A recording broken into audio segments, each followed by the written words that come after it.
Ahoj, je to tu. Prvý diel zo série Backstage.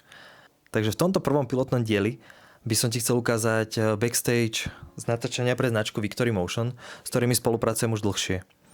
Bolo to natáčanie na kolekcie oblečenia, ktoré už je síce dlhšiu dobu a tým, že sme ho chceli ozvláštniť, tak sme využili možnosť hrania sa so svetlom. Každé jedno takéto točenie, ktoré sa pre značku Victory Motion robí, tak býva vo fitku večer, už okolo takej 9:30, 10:00 začíname. A tým, že je už absolútna tma, tak sa naozaj s tým svetlom dá hrať. Myslím si, že preto bola najlepšia varianta využiť toho, že sme mali možnosť požičiať si svetelné neonové tyče, ktoré sa dali zapnúť či už na rôzne farby, alebo iba konkrétne na bielu. Ale využívali sme najviac vlastne tú bielu, alebo respektíve takú teplú bielu, ktorá bola taká najprirodzenejšia. Zaujímavé na tom bolo to, že nepoužívali sme ich iba z boku, chceli sme, aby to bolo niečo zaujímavé, tak bola tam vlastne taká konštrukcia, ktorá je určená na rúčkovanie a tie tyče sme zavesili hore. Tým, že sme ich dali hore a chceli sme zaujímavý záber, tak sám som tam musel vyliesť, čo nebolo to pre mňa až tak komplikované, ale nakoľko nechcel som drgať do tých tyčí a už keď som tam sadol, tak som sa musel nejak zaujímavo zachytiť.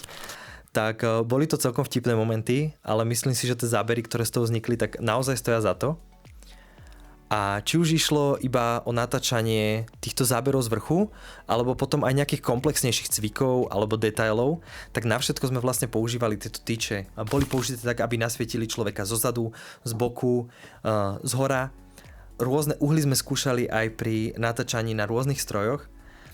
Tak v niektorých situáciách presne tu tyč niekto musel držať v ruke. Ale myslím si, že to vôbec nevadilo, nakoľko tie zábery sú fakt úžasné. A čo sa týka postprodukcie. V postprodukcii nebude tentokrát až toľko veľa roboty, nakoľko všetky zábery sme mali dostatočne dobre pripravené.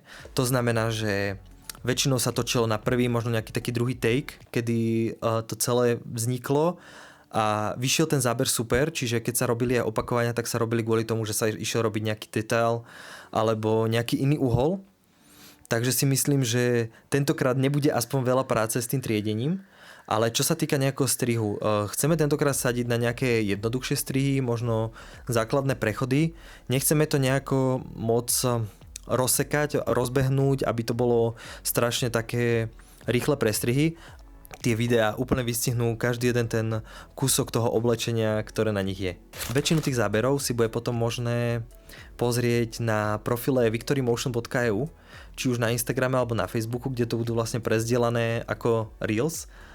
Jedno z tých Reels vlastne už je aj vonku, čo sa týka Reelska s tričkami. A čo som bol prekvapený, tak na to, že sme ich natáčali vlastne iba párkrát, tak veľmi sa podobne trafila aj rýchlosť zdvihu jednotlivých kotúčov, činiek a všeobecne celé, aby to pekne do seba zapadlo, z čoho som bol veľmi šťastný.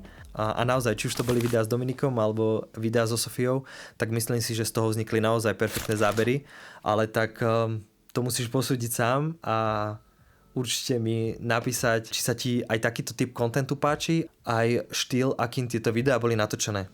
Takže budem rád za každý komentár, určite budem rád, keď ma začneš sledovať, lebo čím viac vás tu bude, tak tým viac budem motivovaný, aby som tvoril viac takýchto videí, či už to budú backstageové zábery, či už to budú zábery o technike, alebo rôzne možno daily vlogy časom. Tým sa teda lúčim. Tak čau a teším sa, keď sa uvidíme pri ďalšom videu.